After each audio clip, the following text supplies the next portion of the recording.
Adımıza sayfa açılmış, yalandan sayfa. İnsanlar dolandırılıyor. Aynı şekilde biz bunları şikayet ettik.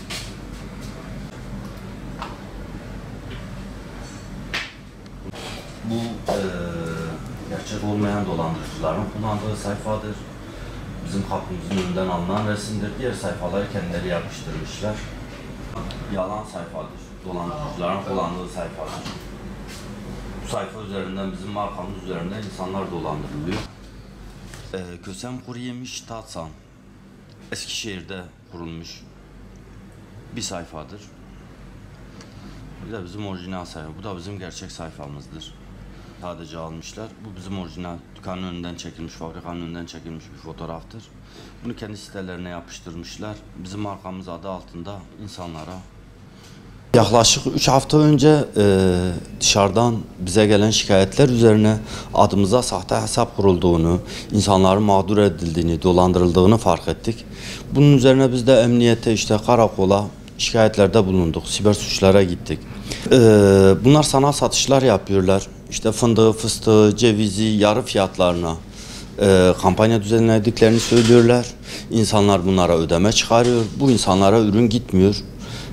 Bu şekilde mağdur ediliyor insanlar. Bize de aynı şekilde Instagram üzerinden, bizim zaten kopyalanan Instagram sayfası üzerinden bir dolandırıcıların kurduğu sayfa var. Bir de bizim orijinal sayfamız var. Orijinal sayfamızda numaramız var, iletişim bilgilerimiz var.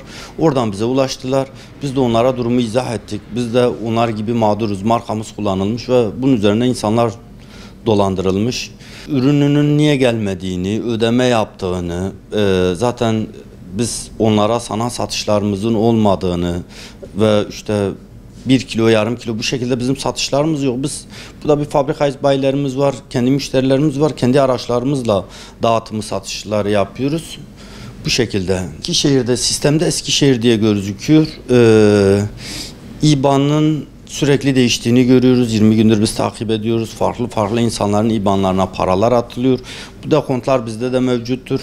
Karakola, devlete işte şikayette bulunduk ve çözüme gidemiyoruz. Sayfa hala aktif, insanlar hala dolandırılıyor ve biz her gün bu insanların mağduriyetleriyle uğraşıyoruz. Neticede sonuçta bunlar bize dönüyorlar, bizden çözüm talep ediyorlar.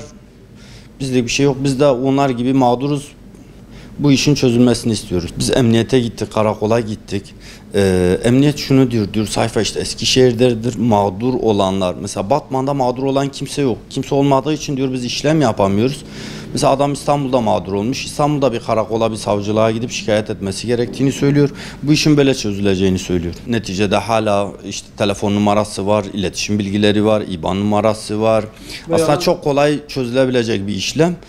Ve bunun dolandırıcılardan gelen bir sürü dekont var elimizde müşterilerden. Bunlarla biz emniyete gidiyoruz. Bizim bir şey yapamayacağımızı veya zaman alacağını söylüyorlar. Bu şekilde bekliyoruz. Çözüm bekliyoruz. Yani aslında bize sorarsanız basit bir işlemdir. İBAN numarası var, telefon numarası var. Yani bunun kısa bir şey, hızlı bir şekilde kapanması lazım, kapatılması lazım. Bu insanların tutuklanması lazım. Yoksa her gün insanlar aynı şekilde bu ülkede dolandırılacak. Bu işleyiş devam edecek.